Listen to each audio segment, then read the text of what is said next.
నమస్కారం. దూరదర్శన్ వార్తలకు స్వాగతం. నేను వినతి. ముందుగా ముఖ్యాంశాలు.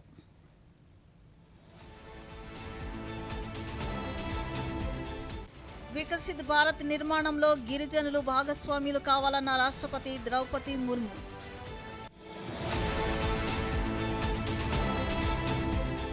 భారత్లో పర్యటిస్తున్న వెనిజులా తాత్కాలిక అధ్యక్షురాలు డెల్సీ రోడ్రిగ్స్.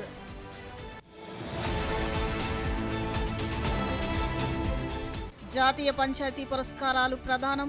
ఆంధ్రప్రదేశ్కు దక్కిన 5 పురస్కారాలు.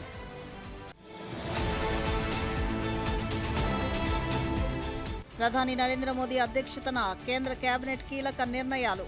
ఏటీఎఫ్ ధరల స్థిరీకరణ నిధికి 10,000 కోట్ల రూపాయల కేటాయింపుకు ఆమోదం.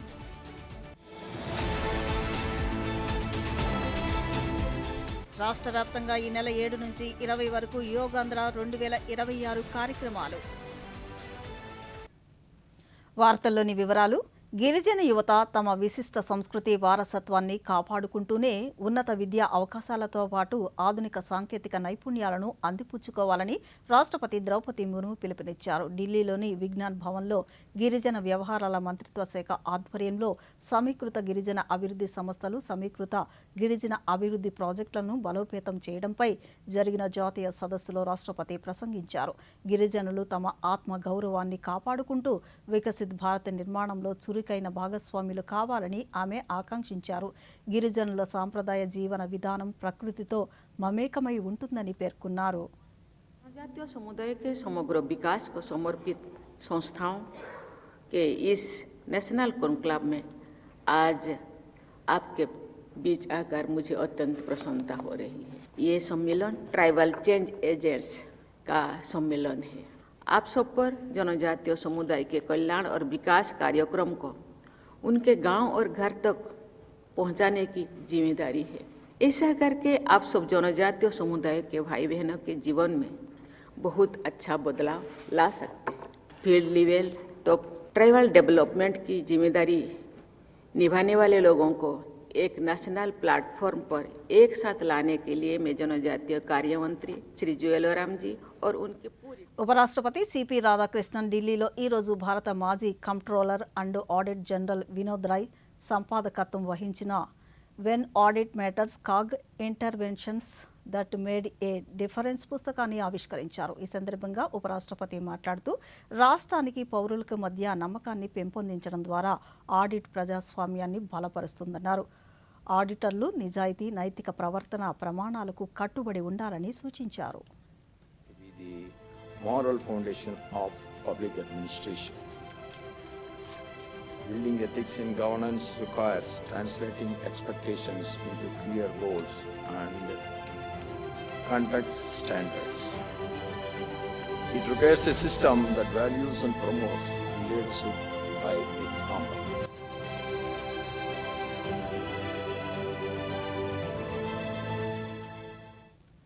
వెనిజులా తాత్కాలిక అధ్యక్షురాలు డెల్సీ రోడ్రిగ్స్ భారత పర్యటన నిమిత్తం ఢిల్లీకి చేరుకున్నారు. ఈ సందర్భంగా ఆమెకు ఢిల్లీలో అధికారులు స్వాగతం పలికారు. కాగా వెనిజులా తాత్కాలిక అధ్యక్షురాలుగా బాధ్యతలు చేపట్టిన తర్వాత ఆమె భారత్కు రావడం ఇదే తొలిసారి. ఈ సందర్భంగా ప్రధానమంత్రి నరేంద్ర మోదీ, విదేశాంగ మంత్రి డాక్టర్ ఎస్ జయశంకర్తో కీలక సమావేశాలు నిర్వహించనున్నారు. భారత్, వెనిజులా దేశాల మధ్య ఇంధన భద్రత, వాణిజ్యం, ఆర్థిక సహకారాన్ని బలోపేతంపై చర్చించనున్నారు.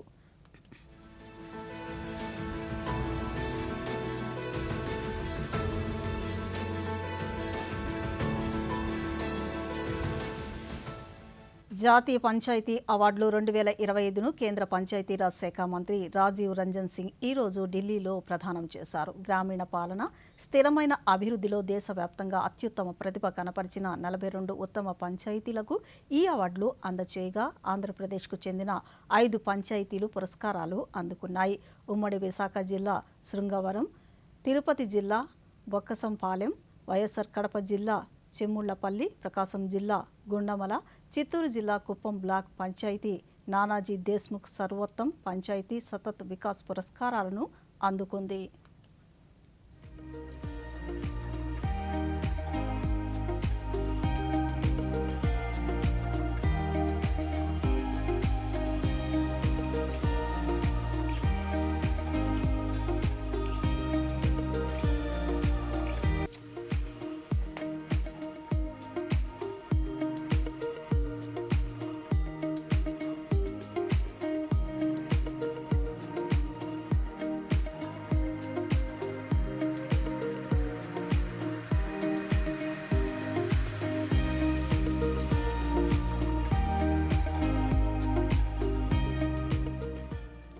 పశ్చిమాసియాలో నెలకొన్న పరిస్థితుల దృష్ట్యా విమానయాన రంగం ప్రయాణికులకు ఊరటనిచ్చేలా ఏటీఎఫ్ ధరల స్థిరీకరణ నిధి ఏర్పాటుకు కేంద్ర కేబినెట్ ఆమోదం తెలిపిందని కేంద్ర సమాచార ప్రసార శాఖ మంత్రి అశ్విని వైష్ణవ్ తెలిపారు. ఈ రోజు న్యూఢిల్లీలో ప్రధానమంత్రి నరేంద్ర మోదీ అధ్యక్షతన జరిగిన కేంద్ర కేబినెట్ సమావేశ వివరాలను ఆయన మీడియాకు వివరించారు. ఈ సందర్భంగా ఆయన మాట్లాడుతూ స్వయం ప్రతిపత్తితో నడిచే ఈ రివాల్వింగ్ ఫండ్ ద్వారా ఈ రంగంలోని 77 లక్షల ఉద్యోగాలకు రక్షణ ఏర్పడుతుందన్నారు.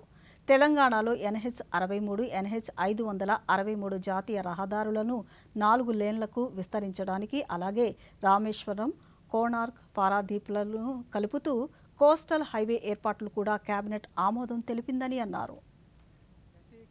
विन सॉल्यूशन निकले जिसमें win for the airlines, win for the OMC companies and win for the citizens, उसके लिए बहुत बड़ा अटेम्प्ट किया गया.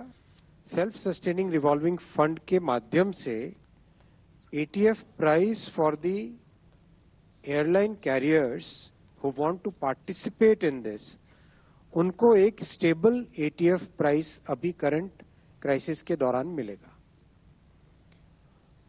और जब क्राइसिस फिनिश हो जाए तब उसका एक रीइंबर्समेंट और रिटर्न का भी मैकेनिज्म इसमें क्रिएट किया गया है.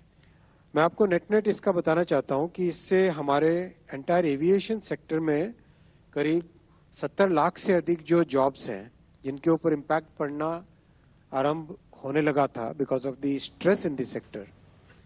బౌద్ధ మతం, రామాయణం వంటి ఉమ్మడి వారసత్వంలో ప్రతిబింబించే విధంగా భారత్, లావోస్ దేశాల మధ్య సన్నిహిత నాగరికత సంబంధాలు ఉన్నాయని కేంద్ర విదేశాంగ శాఖ మంత్రి డాక్టర్ ఎస్ జయశంకర్ పేర్కొన్నారు. లావో పీపుల్స్ డెమోక్రటిక్ రిపబ్లిక్ ఉప ప్రధాని, విదేశాంగ మంత్రి తోంగ్ సవాన్ ఫోమ్ విహాన్తో ఢిల్లీలో ఈ రోజు జరిగిన ప్రతినిధి బృంద స్థాయి సమావేశంలో ఆయన పాల్గొన్నారు. ఈ సందర్భంగా ఆయన మాట్లాడుతూ ఇరు దేశాల ప్రజల మధ్య గాఢమైన సాంస్కృతిక సంబంధాలున్నాయన్నారు. ప్రధానమంత్రి నరేంద్ర మోదీ 2024 అక్టోబర్లో లావో PDR సందర్శన సందర్భంగా అనేక అవగాహన ఒప్పందాలపై సంతకాలు జరిగాయన్నారు. రాజకీయ సహకారం, ఆర్థిక సంబంధాలు, రక్షణ, అభివృద్ధి భాగస్వామ్యం, విద్య, సాంస్కృతిక, బహుపాక్షిక సహకారాన్ని పెంపొందించేందుకు అవకాశం లభించిందన్నారు.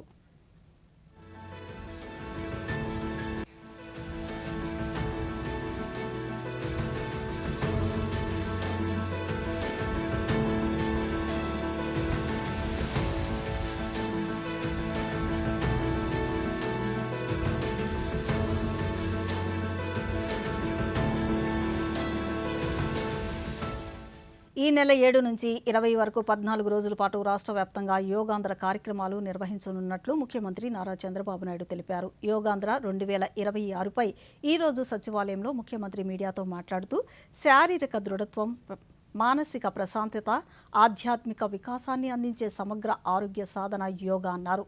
యోగాంధ్ర కార్యక్రమంలో రాష్ట్ర వ్యాప్తంగా 1 కోటి మందిని భాగస్వామ్యం చేయడమే లక్ష్యమన్నారు. ఆరోగ్యవంతమైన ఆంధ్రప్రదేశ్ నిర్మాణానికి యోగా ఒక శక్తివంతమైన ఉద్యమంగా మారాలన్నారు.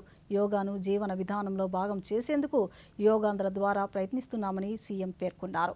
అమరావతిలో జరిగే ప్రధాన కార్యక్రమంలో కృష్ణానది వెస్ట్ బైపాస్ వంతెనపై 25,000 మందితో యోగా ప్రదర్శన నిర్వహిస్తామన్నారు. నిత్య సాధనగా దీన్ని అవలంబించాలని ప్రతి ఒక్కరిని కోరుకుంటున్నా. మనం ఆరోగ్య ఆంధ్రప్రదేశ్, స్వర్ణాంధ్రప్రదేశ్ అవన్నీ సాధించాలంటే యోగాంధ్ర చాలా ముఖ్యం. అందుకని ఈ నెల మళ్ళీ 7వ తారీఖు నుంచి 20వ తారీఖు వరకు 14 రోజులు రాష్ట్రం మొత్తం ఈ కార్యక్రమాన్ని మళ్ళీ ఒకసారి అందరిలో కూడా ప్రాక్టీస్ చేయించడం, అందరినీ భాగస్వాములు చేయాలనుకుంటున్నాం. 1 కోటి మంది మినిమం, దానికంటే ఎక్కువ వస్తే మంచిది. అందరిలో కూడా ఏ ఒక్క వర్గమో, ఏ ఒక్క ప్రాంతమో, రాష్ట్రంలో ఎంతో పారదర్శకంగా నిర్వహించిన డిఎస్సి ప్రక్రియపై కావాలని అసత్య ప్రచారాలు చేస్తున్నారని రాష్ట్ర హోంశాఖ మంత్రి వంగలపూడి అనిత పేర్కొన్నారు. అమరావతిలోని రాష్ట్ర సచివాలయంలో ఈరోజు ఆమె మీడియాతో మాట్లాడుతూ నియామక ప్రక్రియ పూర్తయిన 9 నెలల తర్వాత రాద్ధాంతం చేస్తున్నారన్నారు. రాష్ట్రంలో ప్రస్తుతం 3,11,000 మంది ఉపాధ్యాయులుగా పనిచేస్తున్నారని పేర్కొన్నారు. అత్యాధునిక సాంకేతికతలతో ప్రశ్నాపత్రాలు రూపొందించినట్లు వివరించారు. స్పోర్ట్స్ కోటాలో సమస్యలు వచ్చాయని చేస్తున్న ఆరోపణల్లో నిజం లేదన్నారు.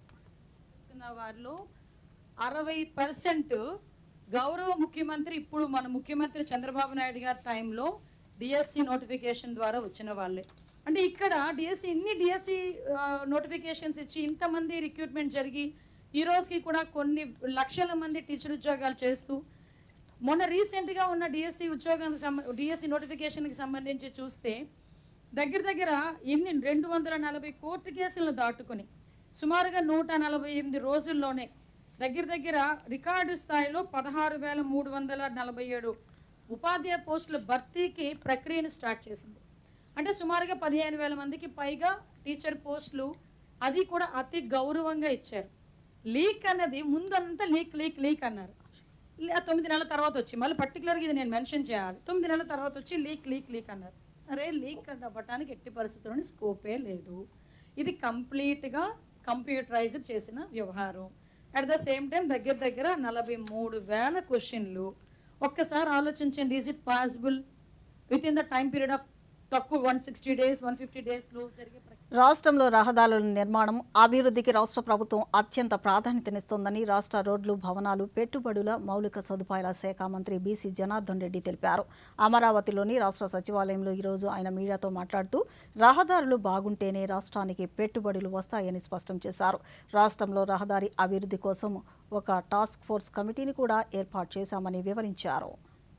ప్రజలు మా మీద పెట్టినటువంటి బాధ్యతను ఖచ్చితంగా కూడా ఆ రోజు మేము ఏదైతే రోడ్ల మీద జరిగినటువంటి విన్యాసాలు, గతంలో ఎక్కడ కూడా విధ్వంసం చేసేసి రోడ్లని పాడైపోతే కూటమి ప్రభుత్వం గెలిచిన తర్వాత మా యొక్క గౌరవ ముఖ్యమంత్రి శ్రీ నారా చంద్రబాబు గారి నాయకత్వంలో వారి యొక్క సూచనల మేరకు మొట్టమొదటిసారి కూడా మిషన్ పాత్ హోల్ ఫ్రీ అనే తండ్రి కార్యక్రమాన్ని 861 కోట్లతో దాదాపుగా 20,000 కిలోమీటర్లు కూడా వేయడం జరిగింది. వాటన్నిటిని కూడా కేవలం 6 నెలల నుంచి 9 నెలల కాలంలోనే కంప్లీట్ చేసి ప్రజలందరూ కూడా ఈరోజు ఆ పార్ట్ హోల్ కార్యక్రమాన్ని కూటమి ప్రభుత్వం బాగా చేసిందని చెప్పి కూడా అందరికీ తెలిసిన విషయమే. ఎప్పుడైతే రహదారులు బాగుంటాయో, రహదారులన్నీ కూడా బాగున్నప్పుడే పారిశ్రామికవేత్తలు కానీ పరిశ్రమలు కానీ కూడా రావడానికి అవకాశం ఉంటుంది. ఈ ఇన్ఫ్రాస్ట్రక్చర్ అనేది ఫెయిల్యూర్ అయినప్పుడు ఏ పరిశ్రమతో పాటు టూరిజం కూడా లేకుండా పోతుంది. లాస్ట్ 5 సంవత్సరాలు టూరిజం చూసినటువంటి ఇన్కమ్కు ఇప్పుడు ఈ యొక్క కూటమి ప్రభుత్వం వచ్చిన తర్వాత కేంద్ర ప్రభుత్వం ప్రతిష్టాత్మకంగా ప్రవేశపెట్టిన సంక్షేమ పథకాల ఫలాలు తిరుపతి జిల్లాలో మారుమూల గ్రామీణ ప్రాంతాల ప్రజలకు చేరువవుతున్నాయి. ఇందులో అత్యంత ప్రాధాన్యత కలిగిన జల్ జీవన్ మిషన్ గ్రామీణ ప్రజల జీవన ప్రమాణాలను మెరుగుపరుస్తోంది. హర్ ఘర్ జల్ నినాదంతో ప్రతి ఇంటికి సురక్షితమైన తాగునీటిని అందించాలన్న సంకల్పంతో సాగుతున్న ఈ పథకం క్షేత్రస్థాయిలో సత్ఫలితాలను ఇస్తోంది. తోటంబేడు మండలం చిట్టతూరు గ్రామంలో విజయవంతంగా అమలవుతున్న ఈ పథకం తీరుపై ప్రత్యేక కథనాన్ని ఇప్పుడు చూద్దాం. గ్రామీణ ప్రాంతాల్లోని ప్రతి ఇంటికి కుళాయి కనెక్షన్ ద్వారా స్వచ్ఛమైన, సురక్షితమైన తాగునీటిని అందించడమే జల్ జీవన్ మిషన్ యొక్క ముఖ్య ఉద్దేశం. ప్రతి వ్యక్తికి రోజుకు కనీసం 55 లీటర్ల శుద్ధి చేసిన తాగునీటిని అందించడమే లక్ష్యంగా కేంద్ర ప్రభుత్వం ఈ ప్రతిష్టాత్మక పథకాన్ని అమలు చేస్తోంది. ఈ జలయజ్ఞం తిరుపతి జిల్లా తొట్టంబేడు మండలంలోని చిట్టతూరు గ్రామంలో క్షేత్రస్థాయిలో 100% విజయవంతంగా సాగుతోంది. గతంలో తాగునీటి కోసం మైళ్ల దూరం నడవాల్సిన పరిస్థితి నుంచి నేడు వాకిట్లోనే స్వచ్ఛమైన నీరు లభించడంతో గ్రామస్తులు కలుషిత నీటి వ్యాధుల బారిన పడకుండా ఎంతో ఆరోగ్యకరమైన జీవనాన్ని సాగిస్తున్నారు. ఇక్కడ చిట్టతూరు గ్రామ పంచాయతీ నందు 575 ఇల్లులున్నాయి. సో 575 ఇళ్లకు గాను జలజీవన్ మిషన్ ద్వారా ప్రతి ఇంటికి ట్యాప్ కనెక్షన్ అనేది ఇవ్వడం జరిగింది. ఈ ట్యాప్ కనెక్షన్ ద్వారా ప్రతి ఇంటికి సురక్షితమైన త్రాగునీరు వస్తుంది. నాకు చిట్టతూరు గ్రామ పంచాయతీ నందు 5 OHSR ట్యాంక్స్ ఉన్నాయి. ఈ 5 OHSR ట్యాంక్స్ గాను ఇన్లైన్ క్లోరినేషన్ సిస్టమ్ కూడా ఏర్పాటు చేయడం జరిగింది. ఈ పథకం ద్వారా గ్రామంలోని మొత్తం 557 గృహాలకు తాగునీటి కుళాయి కనెక్షన్లు కల్పించి స్వచ్ఛమైన తాగునీటిని అందిస్తున్నారు. ఇంటి వద్దకే సురక్షితమైన నీరు వస్తుండటంతో గ్రామస్తులంతా ఎంతో సంతోషంగా, ఆరోగ్యవంతంగా ఉన్నారు. తొట్టంబేడు మండలము మాకు జలజీవన మిషన్ ద్వారా మంచినీటి సరఫరా అవుతున్నది. ఇంటింటికి కుళాయి కనెక్షన్ ఉన్నది. ఆ నీరు త్రాగి మేము ఆరోగ్యంగా ఉన్నాము. సాయంకాలము నీటి పంపింగ్ కుళాయిల ద్వారా నీళ్లు వస్తున్నాయి. వాటి తాగి ఆరోగ్యంగా ఉన్నాము. జలజీవన మిషన్ ద్వారా బాగా వస్తున్నాయి మాకు నీళ్లు. కుళాయి ఇంటింటికి కొళాయిలు ఉన్నాయి. ఆరోగ్యంగా నీళ్లు తాగే ఇది మాకు ఆరోగ్యంగా ఉన్నాము. ఈ నీళ్లు బాగున్నాయి, వదులుతున్నారు. కరెంట్ ఉన్నంత వరకు మాకు అభ్యంతరం ఏమీ లేదు. చిట్టతూరు గ్రామంలో జల్ జీవన్ మిషన్ ప్రతి ఇంటికి కుళాయి ద్వారా స్వచ్ఛమైన సురక్షితమైన తాగునీటిని అందిస్తోంది. నీటి ద్వారా సంక్రమించే వ్యాధులను నివారించి గ్రామీణ ప్రజల ఆరోగ్యాన్ని, జీవన ప్రమాణాలను పెంపొందించి వికసిత్ భారత్ సుస్థిర అభివృద్ధి లక్ష్యాల సాధనలో మరో కీలక మైలురాయిగా నిలుస్తోంది. ఇప్పుడు చిన్న విరామం తీసుకుందాం. మళ్ళీ ఆలస్యమా? మా అమ్మాయిది కొత్త అకౌంట్, ఇంకా నా కేవైసీ కూడా అప్డేట్ చేయాలి. నేను ఇక్కడ నూడిల్స్ చేస్తున్నాను, నువ్వేమో సాకులు వెళ్తున్నావా? ఇదైతే బొత్తిగా టక్కున చేసే పని. ఎలా?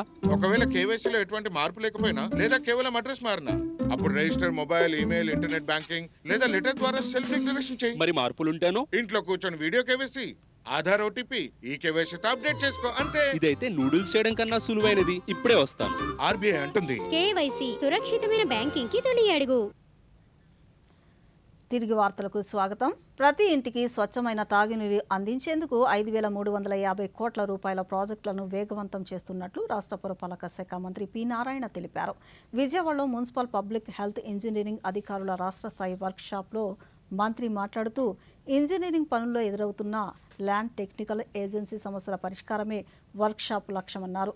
స్వచ్ఛ భారత్ నిధులను పూర్తి స్థాయిలో వినియోగిస్తున్నామన్నారు. రాష్ట్రంలో 21,400 కోట్ల రూపాయల మున్సిపల్ అభివృద్ధి పనులు జరుగుతున్నాయన్నారు. ప్రతి ఒక్కరికి స్వచ్ఛమైన వాటర్ ఇంటికి ఇవ్వాలని, కానీ గత ప్రభుత్వం 5 సంవత్సరాల్లో దాన్ని చేయకుండా ఆపేసింది. అయితే మళ్ళీ ఈ ప్రభుత్వం రాగానే ముఖ్యమంత్రి గారు దాన్ని యాక్చువల్గా రివైజ్ చేయించారు. కేంద్రంతో మాట్లాడి దాన్ని టెండర్లు పిలిచేసాము. వర్క్ కూడా గ్రౌండ్ అయింది. దాని మీద ఉన్న సమస్యలు ఏమైనా ఉన్నాయనే దానికోసం ఈరోజు వర్క్షాప్ పెట్టారు. అదేవిధంగా అమృత 1.0లో వర్క్స్ ఆపేశారు. అమృత 2.0 వచ్చిన 8,500 కోట్లు దాన్ని కూడా ఆపేశారు, చేయలే ముందుకు. ఎందుకంటే వచ్చిన డబ్బులు ఖజానా నుంచి డైవర్ట్ చేశారు. అయితే ఈ ప్రభుత్వం రాగానే గవర్నర్ ముఖ్యమంత్రి గారు ఇవన్నీ కంప్లీట్ చేయాలని ఆదేశించడం జరిగింది. అదేవిధంగా స్వచ్ఛ భారత్లో 3,000 కోట్లు వస్తే దాన్ని వాళ్ళ. అయితే ఈ ప్రభుత్వం వచ్చిన తర్వాత దాంట్లో మెజారిటీ యాక్చువల్గా యూజ్ చేసాం. అదేవిధంగా అన్నా క్యాంటీన్స్ మూసేశారు, మీకు తెలుసు. ఈ ప్రభుత్వం రాగానే మళ్ళీ కొత్తగా 70 అన్నా క్యాంటీన్స్ ఇచ్చాం. వాటిలో ఒక 5 అన్నా క్యాంటీన్స్ ల్యాండ్ ప్రాబ్లం వల్ల స్లో ఉన్నాయి. ఆ 5 అన్నా క్యాంటీన్స్ కూడా ఇంకొక 10 రోజుల్లో పూర్తవుతాయి. దాని విషయం కూడా ఈరోజు రష్యాలో పర్యటిస్తున్న రాష్ట్ర ఐటీ ఎలక్ట్రానిక్స్ శాఖ మంత్రి నారా లోకేష్ ప్రముఖ కాన్సార్షియం రస్కేమ్ గ్రూప్ డిప్యూటీ సీఈఓ ఇలియా కోసిక్, ఇంటర్నేషనల్ బిజినెస్ హెడ్ దరియా అషానియాతో సమావేశమయ్యారు. ఈ సందర్భంగా మంత్రి లోకేష్ మాట్లాడుతూ భారత్ దిగుమతి చేసుకునే పెట్రోకెమికల్, స్పెషాలిటీ కెమికల్స్ ఫీడ్ స్టాక్లను అత్యాధునిక సాంకేతిక పరిజ్ఞానంతో ప్రాసెస్ చేసేందుకు వీలుగా భారత తూర్పు తీరంలో విశాఖ, కాకినాడ తీరాన అధునాతన ప్రాసెసింగ్ ప్లాంట్ నిర్మాణం చేపట్టాలని కోరారు.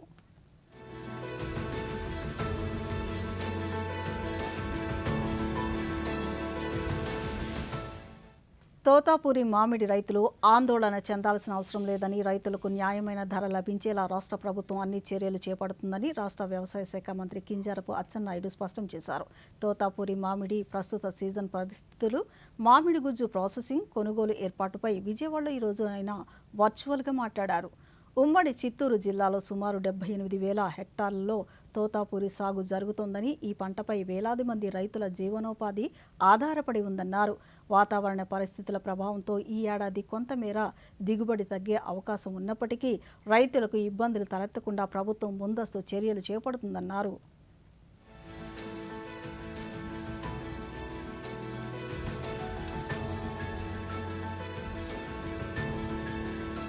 విద్యార్థుల్లో ఉండే జిజ్ఞాస, కొత్త విషయాలు నేర్చుకోవాలనే తపన వారిని ఇతరుల కన్నా భిన్నంగా నిలబెడుతుందని Google cloud educational regional head Naveesha Prabhakar పేర్కొన్నారు. గుంటూరు జిల్లాలోని వడ్లమూడిలో ఓ ప్రైవేటు విశ్వవిద్యాలయంలో గూగుల్ ఏఐ ల్యాబ్ను ఆమె ప్రారంభించారు. అనంతరం ఆమె మాట్లాడుతూ సమాజం, పరిశ్రమలు ఎదుర్కొంటున్న వాస్తవ సమస్యలకు సాంకేతిక పరిష్కారాలను అభివృద్ధి చేయాలనే దిశగా విద్యార్థులు ఆలోచించాలని సూచించారు. congratulate Vignan for setting up the AI Center of Excellence, and we are just starting the journey on the AI platform with this Center of Excellence. Wishing Vignan all the very best for future initiatives that we are working together with Vignan to upscale. రాష్ట్రంలో DSC నియామకాలపై సీబీఐతో విచారణ జరిపించాలని మాజీ ముఖ్యమంత్రి YS Jaganmohan Reddy పేర్కొన్నారు. గుంటూరు జిల్లా తాడేపల్లిలోని party కేంద్ర కార్యాలయంలో పలువురు డిఎస్సి 2025 అభ్యర్థులతో ఆయన సమావేశమయ్యారు. ఈ సందర్భంగా జగన్మోహన్ రెడ్డి మాట్లాడుతూ డిఎస్సి అభ్యర్థులకు అండగా ఉంటామన్నారు. బాధిత డిఎస్సి అభ్యర్థుల తరపున న్యాయ పోరాటం చేస్తామన్నారు. హయాంలో మనము ఎన్నికలు అయిపోయిన 4 నెలలకి గాంధీ జయంతి నాటికి ఎన్నికలు జూన్లో అయిపోయినాయి. గాంధీ జయంతి నాటికి 130,000 మనం సచివాలయంలో ఉద్యోగాలు ఇప్పించినాం. ఒక్క క్రిటిసిజం రాలా. ఒక్కడంటే ఒక్కడు కూడా క్రిటిసైజ్ చేసే పరిస్థితికి మనం ఛాన్స్ ఇవ్వాలి. అంత ట్రాన్స్పరెంట్గా చేసినాం. 130,000 ఉద్యోగాలు. ఈడ 16,000 ఉద్యోగాలకు దీనికి రకరకాలుగా దాన్ని తిప్పి ఇంత కాంట్రవర్షియల్ చేసి అమ్ముకునే కార్యక్రమం దాకా తీసుకుపోవడం అంటే నాకు ఆశ్చర్యం అనిపిస్తుంది. తెలియదు దాన్ని నడిపించిన తీరు. నేను ఒక ప్యానెల్ క్రియేట్ చేస్తాం జగదీష్, ఇది అయిపోయినాక ఇది డీల్ చేసే దానికోసం మన లీగల్ సైడ్ నుంచి మన లాయర్లు ఎవరైతే, మన సీనియర్ అడ్వకేట్లు ఎవరైతే మన దగ్గర ఉన్నారో, సుధాకర్ రెడ్డి, మనం వీళ్ళందరినీ కూడా తీసుకొని వచ్చి ప్యానెల్ క్రియేట్ చేసి మీకు అన్ని రకాలుగా న్యాయపరంగా మీకు ఖర్చు లేకోకుండా న్యాయపరంగా అన్ని రకాలుగా మనమే దీన్ని ఫైట్ చేసే విధంగా.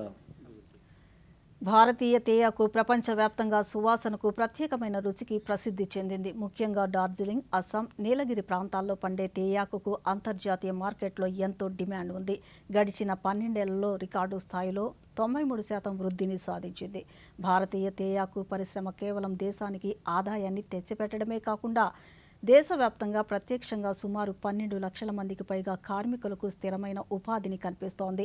ఈ మొత్తం ఉపాధి పొందుతున్న వారిలో అక్షరాల 58% మంది మహిళా కార్మికులే ఉన్నారు. తోటల్లో ఆకులను సేకరించడం నుంచి ప్యాకింగ్ వరకు మహిళలు తమ నైపుణ్యంతో దేశీయ ఆర్థిక ప్రగతిలో కీలక భాగస్వాములుగా మారి నారీ శక్తికి నిలువెత్తు రూపంగా నిలుస్తున్నారు.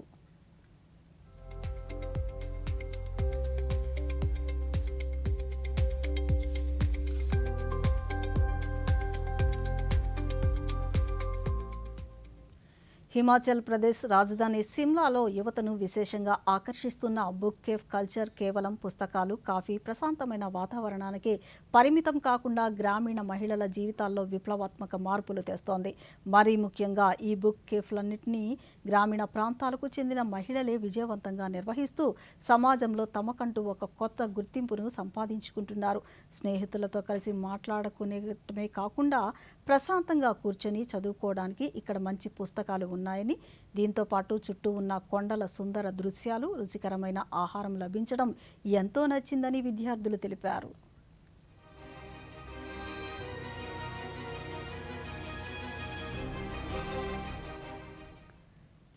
కర్ణాటక నూతన ముఖ్యమంత్రిగా డీకే శివకుమార్ ప్రమాణ స్వీకారం చేశారు. లోక్ భవన్లోని గ్లాస్ హౌస్లో గవర్నర్ థావర్చంద్ గెహ్లాట్ ఈరోజు శివకుమార్తో ప్రమాణ స్వీకారం చేయించారు. అలాగే మరో 13 మంది మంత్రులుగా ప్రమాణ స్వీకారం చేశారు. ఈ కార్యక్రమానికి రాహుల్ గాంధీ సహా పలువురు సీనియర్ కాంగ్రెస్ నేతలు హాజరయ్యారు. ఈ సందర్భంగా డీకే శివకుమార్ను అభినందించారు.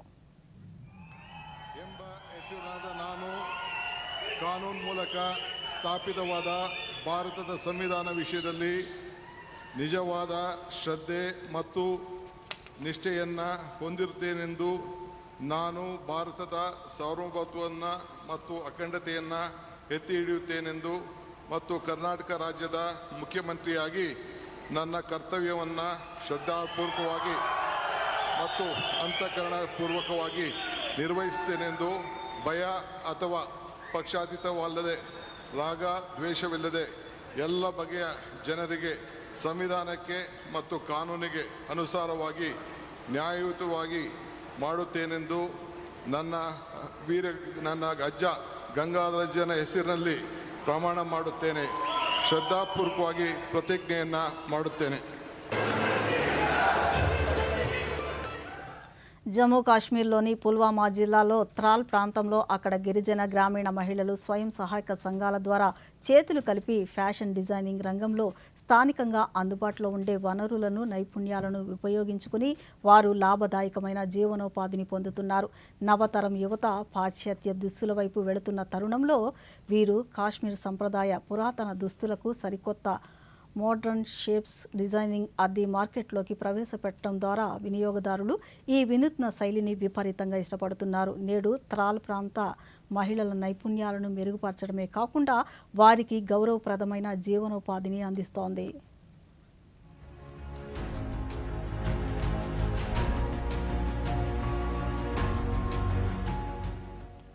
ఒకప్పుడు కేవలం ఇంటి పనులకే పరిమితమైన కశ్మీరీ మహిళలు నేడు వ్యాపార రంగంలో సరికొత్త మైలురాయిలను అధిగమిస్తున్నారు. కోవిడ్ సంక్షోభాన్ని ఒక అవకాశంగా మార్చుకుని శ్రీనగర్కు చెందిన సనా అఫ్తాబ్ కాశ్మీర్ లోయలోని కెమికల్ రహిత ఆర్గానిక్ సౌందర్య ఉత్పత్తుల తయారీలో ఒక ప్రముఖ పారిశ్రామికవేత్తగా ఎదిగారు. కాశ్మీర్ లోయలో లభించే కుంకుమ పువ్వు, అరుదైన మూలికలు, సుగంధ ద్రవ్యాలు, వాల్నట్ ఆయిల్, లావెండర్ వంటి పూర్తి సహజ సిద్ధమైన ముడి పదార్థాలతో ఆమె ఆర్గానిక్ సోపులు తయారు చేయడం ప్రారంభించారు. నాణ్యత కారణంగా కొద్ది రోజుల్లోనే ఈ ఉత్పత్తులకు విపరీతమైన ఆదరణ లభించింది.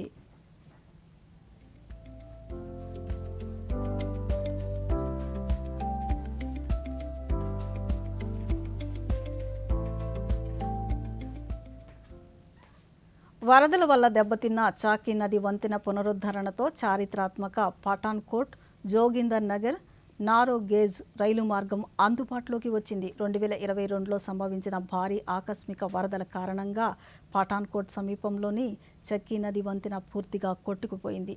ఈ ప్రాంతం భౌగోళికంగా వరద ముప్పు ఎక్కువగా ఉన్న జోన్లో ఉండటం వల్ల భవిష్యత్తులో వచ్చే భారీ నీటి ఉధృతిని తట్టుకునేలా అత్యాధునిక ఇంజనీరింగ్ సాంకేతికతలతో ఈ వంతెనను పటిష్టంగా పునరుద్ధరించారు.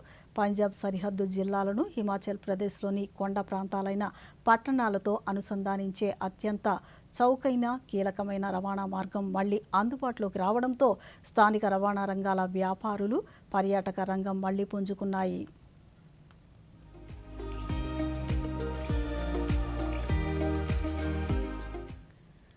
ప్రయాణికుల రద్దీ నియంత్రణకు దక్షిణ మధ్య రైల్వే అధికారులు ప్రత్యేక చర్యలు చేపట్టారు. పలు కీలక మార్గాల్లో సేవలందిస్తున్న వారాంతరపు ప్రత్యేక రైళ్ల సర్వీసులను పొడిగిస్తూ నిర్ణయం తీసుకున్నారు. హైదరాబాద్, సికింద్రాబాద్, చర్లపల్లి, తిరుపతి, శ్రీకాకుళం, కొల్లం, సత్రగచ్చి, జల్నా స్టేషన్ల మధ్య రాకపోకలు సాగించే ఈ ప్రత్యేక రైళ్ల సర్వీసులను జూలై నుంచి సెప్టెంబర్ వరకు పొడిగిస్తున్నట్లు తెలిపారు.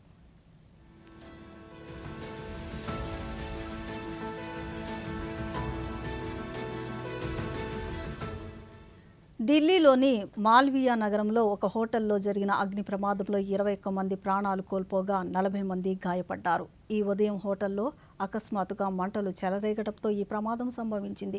సమాచారం అందుకున్న పోలీసులు అత్యవసర సిబ్బంది ఘటనా స్థలికి చేరుకుని సహాయ చర్యలు చేపట్టారు.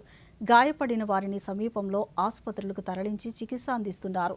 ఈ దుర్ఘటనపై రాష్ట్రపతి ద్రౌపది ముర్ము, ఉపరాష్ట్రపతి సిపి రాధాకృష్ణన్, ప్రధానమంత్రి నరేంద్ర మోదీ దిగ్భ్రాంతి వ్యక్తం చేశారు. మృతుల కుటుంబాలకు ప్రగాఢ సానుభూతిని తెలియజేస్తూ క్షతగాత్రులు త్వరగా కోలుకోవాలని సామాజిక మాధ్యమం వేదికగా ఆకాంక్షించారు.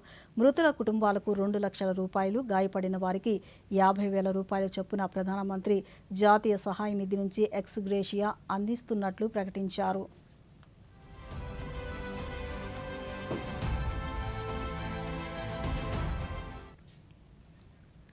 నైరుతి రుతుపవనాలు నైరుతి ఆగ్నేయ అరేబియా సముద్రంలోని మరికొన్ని ప్రాంతాలు, లక్షద్వీప్ దీవులు, కేరళం, తమిళనాడులోని కొన్ని ప్రాంతాల్లో నైరుతి, పశ్చిమ మధ్య ఈశాన్య బంగాళాఖాతంలోని మరికొన్ని ప్రాంతాలు, ఆగ్నేయ బంగాళాఖాతంలోని మిగిలిన ప్రాంతాల్లోకి రేపటికి మరింత విస్తరించడానికి పరిస్థితులు అనుకూలంగా ఉన్నాయని అమరావతిలోని భారత వాతావరణ కేంద్రం అధికారులు తెలిపారు. మధ్యప్రదేశ్, విదర్భ, తెలంగాణ, రాయలసీమ మీదుగా ఉత్తర తమిళనాడు వరకు ద్రోణి విస్తరించి ఉంది. దీని ప్రభావంతో రాష్ట్రంలోని పలు ప్రాంతాల్లో తేలికపాటి నుంచి మోస్తరు వర్షాలు కురిసే అవకాశం ఉందని అధికారులు తెలిపారు.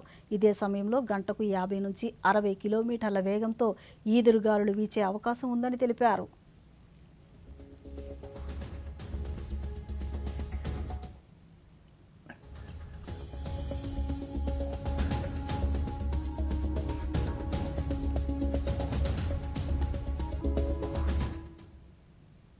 వార్తలు ముగించే ముందు ముఖ్యాంశాలు మరొకసారి.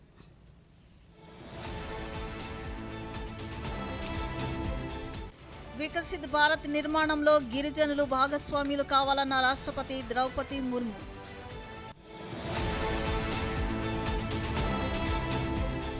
భారత్లో పర్యటిస్తున్న వెనిజులా తాత్కాలిక అధ్యక్షురాలు డెల్సీ రోడ్రిగ్స్.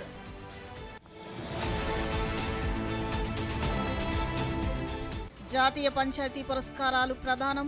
ఆంధ్రప్రదేశ్కు దక్కిన 5 పురస్కారాలు.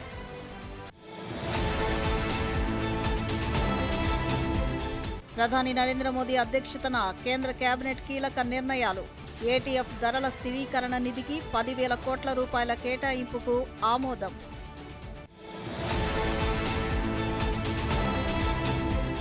రాష్ట్ర వ్యాప్తంగా ఈ నెల 7 నుంచి 20 వరకు యోగాంధ్ర 2026 కార్యక్రమాలు. ఈ వార్తలు ఇంతటితో సమాప్తం. నమస్కారం.